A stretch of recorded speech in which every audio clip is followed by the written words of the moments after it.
Terlanjur malu, Anggi ngumpet saat mertua ke rumah, tak muncul saat mediasi memilih menetap di kamar. Anggi, pengantin baru di Bogor usai kasusnya yang hilang sehari setelah pernikahannya viral, terungkap kabar terbarunya. Anggi tampak tak berani menunjukkan batang hidungnya saat sang suami bersama keluarganya datang ke rumah orang tuanya. Saat ini, Anggi dikabarkan sudah kembali ke rumahnya usai ditemukan sedang bersama mantan pacarnya di Bandung, Jawa Barat. Ferry, kepala dusun setempat mengatakan keluarga mempelai pria dan wanita sudah saling bertemu untuk melakukan mediasi. Namun saat proses mediasi yang dilakukan di rumah sang wanita, sosok Anggi Anggraini tampak tak terlihat ikut berkumpul.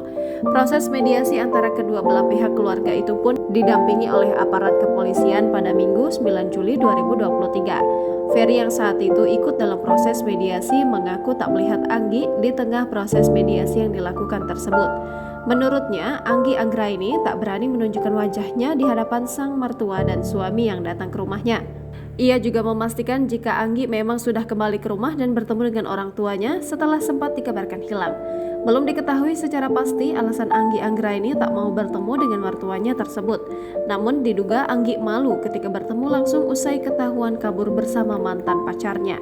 Perempuan berusia 21 tahun itu lebih memilih tetap di dalam kamar saat keluarganya dan keluarga sang suami bertemu di rumah orang tua Anggi yang berlokasi di Desa Mekarsari, Kecamatan Rancabungur, Kabupaten Bogor. Dikutip dari tribunnews.bogor.com, Kapolsek Rancabungur Ibtu Hartanto Rahim mengatakan Fahmi ingin menceraikan istrinya dan meminta agar Anggi dan Andriman dinikahkan.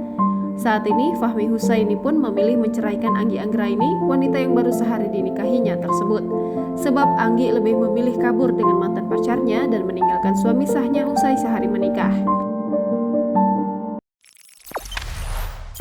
Jangan lupa subscribe, share, komen, dan like ya!